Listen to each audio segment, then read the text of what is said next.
Please welcome to the stage Fabio Teixeira, Just Transition correspondent for Context. Please note, this presentation contains graphic imagery that some may find distressing. Hi everyone. Hi, my name is Fabio. I'm a correspondent for Context at the Thomson Reuters Foundation based in Brazil. I'm here today to talk a little bit about the work we do reporting on a just transition. We have correspondents dedicated to this issue in Brazil, India, and Bangladesh, as well as other reporters working, helping cover it around the world. Since last year, I've been paying attention to the ethanol industry, because ethanol is touted as an essential part to a green solution away from fossil fuels. Ethanol is a biofuel made from sugarcane, corn, or other crops. Since it's being planted rather than dug out of the ground, it's considered sustainable. But what about its local, social, and economic impacts? While the fuel is sustainable, the way workers in this industry are treated is not, meaning that the just part of the transition to a low-carbon world is being left out. This video was shot by me last year in a sugarcane plantation during the harvest season. As you can see, the workers don't stop. Some cut as much as 9 tons of sugarcane per day, and their bodies suffer for it. Many develop painful hernias from bending down all the time. Others become so severely dehydrated that their bodies cramp up, and they become paralyzed while also vomiting. This severe form of dehydration is known among them as kangaroo syndrome. It has that name because their arms temporarily cramp up, resembling those of a kangaroo, a little bit like this. We at Context were the first to report on it, and how it's becoming more and more common because climate change is bringing more extreme heat in plantations, and obviously that leads to more severe dehydration. I spoke to dozens of sugarcane workers and health experts. They all tell me that this type of job leaves workers used up before they turn 45. And these workers in the video, they're the lucky ones. They do their jobs in decent conditions with protective gear and access to a bathroom and drinkable water. We'll later see others that work in conditions that are considered slavery-like by Brazilian authorities. Ethanol is important because it can be mixed with gasoline to reduce carbon emissions from vehicles. Cars in Brazil can run exclusively on ethanol, and there are plans to develop hybrid cars that can run on ethanol or electricity. Brazilian ethanol is part of a program in the United States for more environmentally friendly fuel, and it is also imported to the European Union. This means that a percentage of the gasoline many Americans and Europeans put in their cars likely comes from sugarcane in Brazil. This is Usina Coruripe. They say they are one of the top 10 companies in the sugarcane business in Brazil.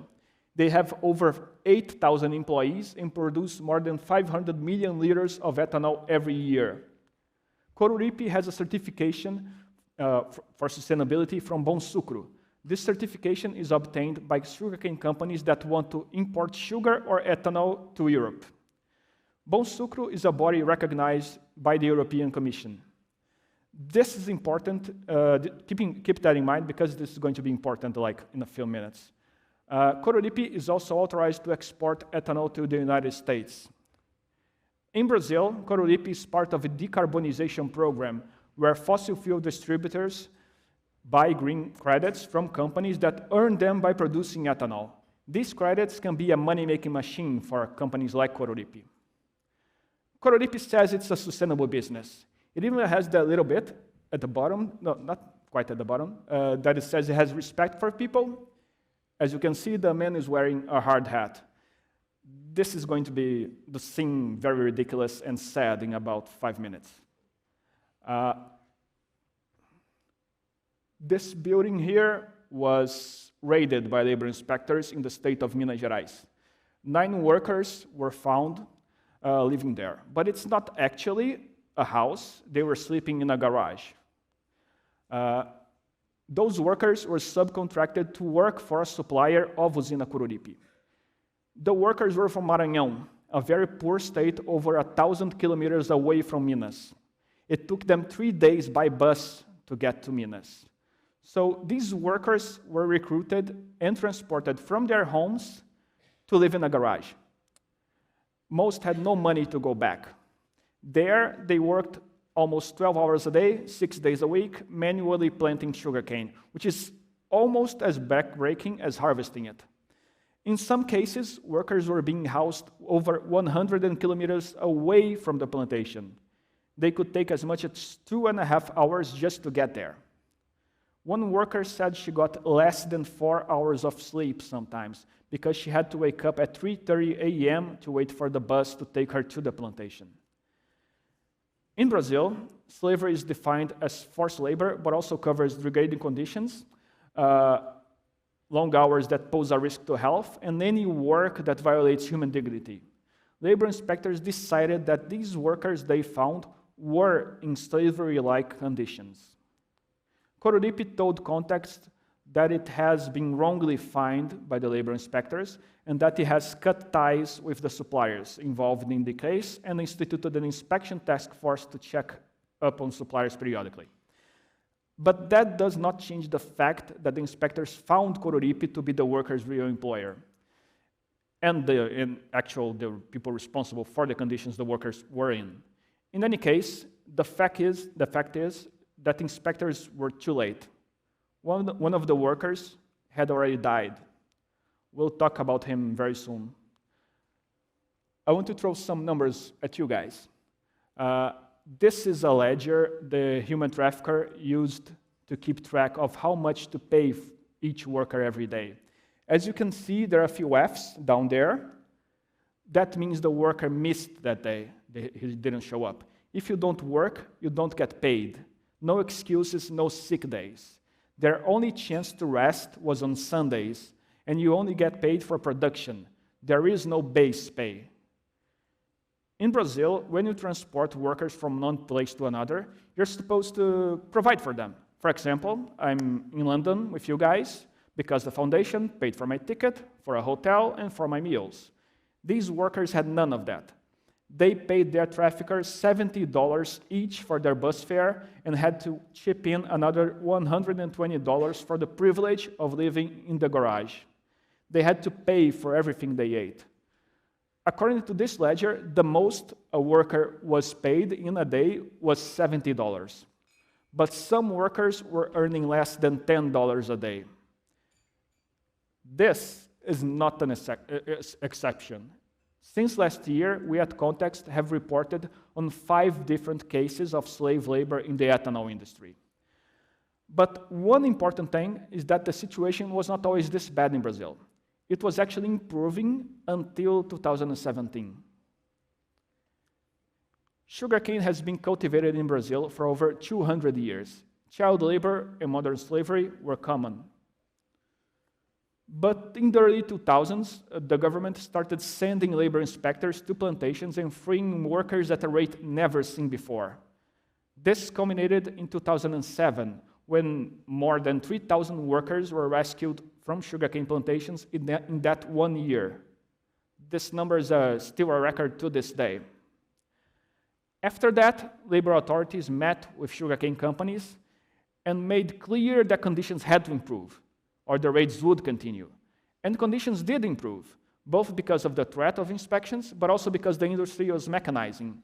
In the state of São Paulo, which is the biggest producer of ethanol in the country, the sugarcane is harvested today almost exclusively by machines. But so what happened to Brazil in general and to the ethanol industry in particular in 2017? That year, the government passed a bill that weakened labor laws. This made subcontracting legal, and human traffickers took advantage of that. They set up their own companies, and through them, they hired workers and subcontracted those workers to labor on sugarcane plantations in conditions like those you've seen in the video.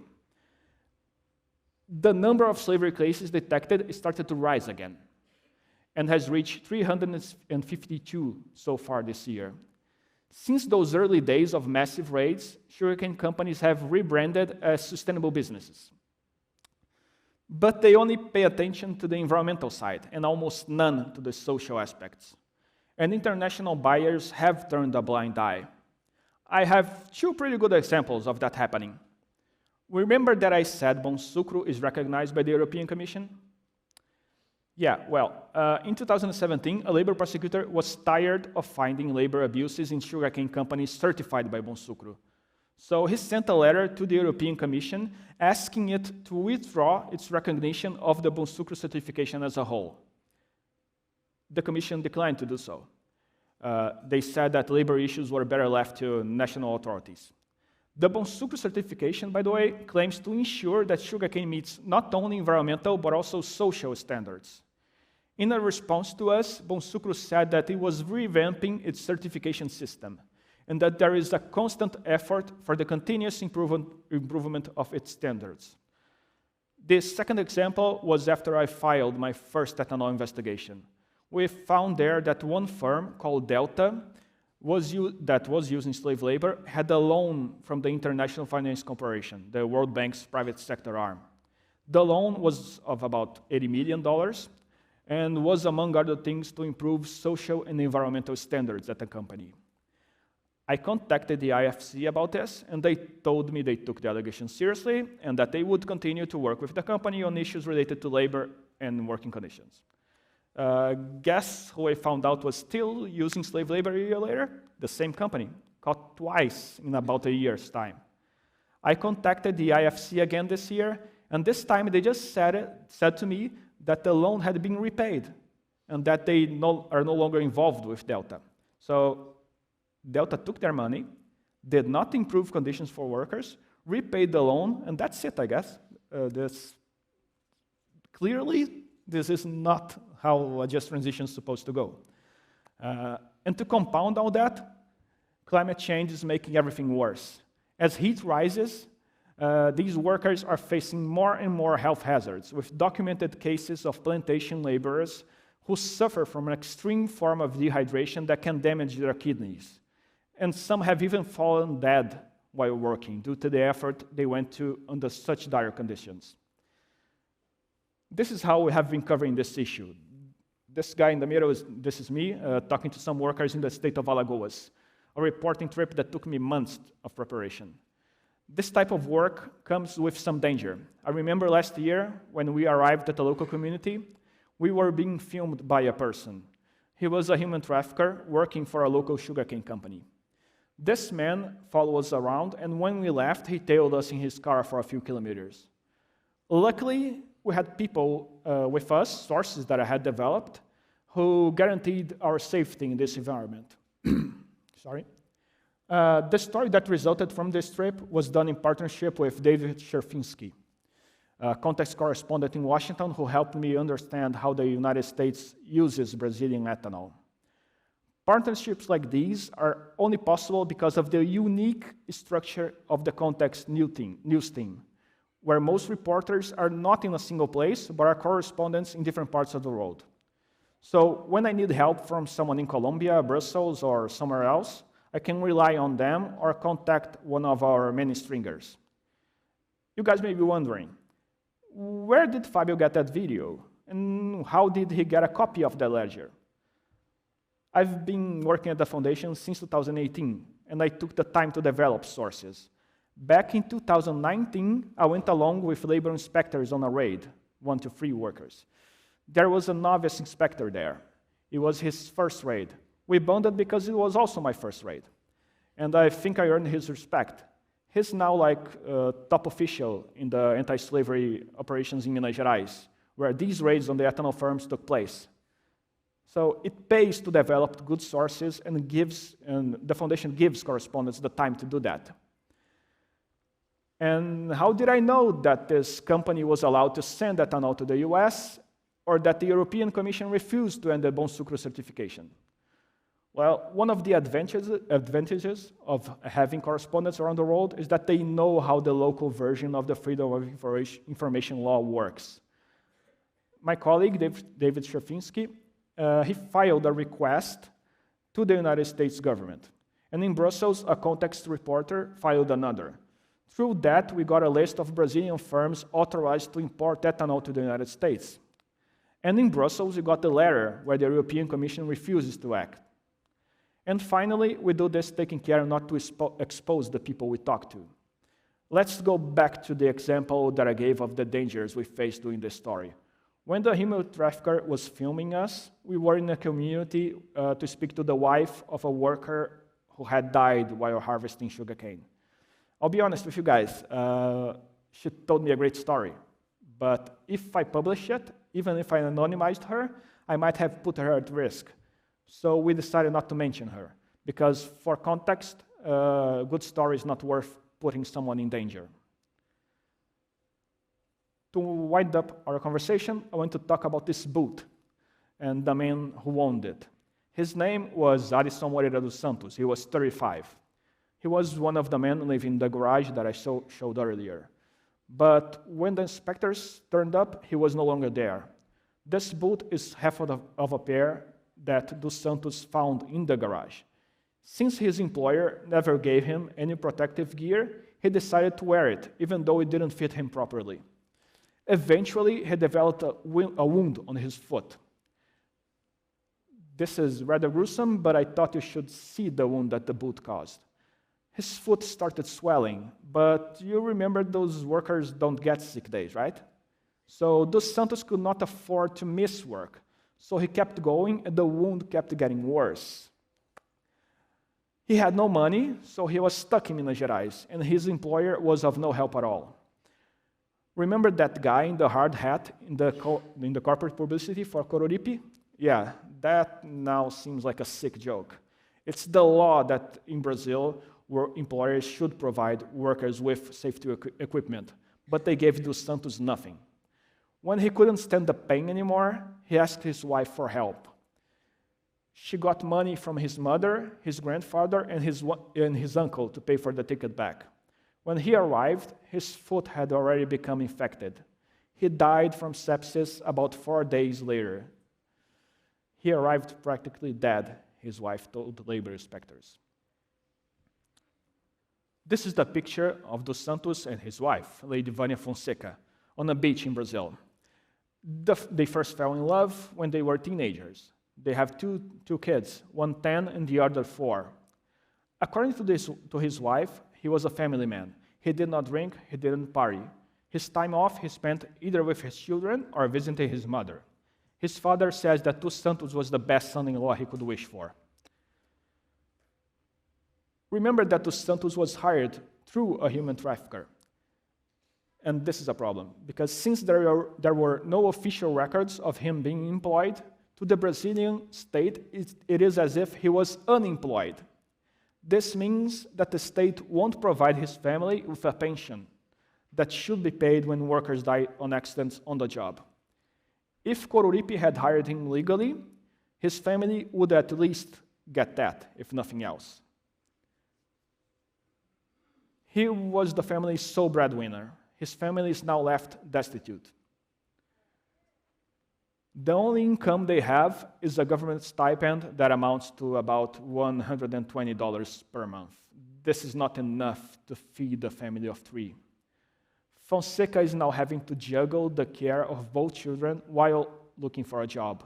She told me that Dos Santos kept insisting on how important it was to give his children an education. That was the reason why he left his home in Maranhão and went all the way to Minas Gerais, because he heard you could make over $1,000 for difficult but honest labor.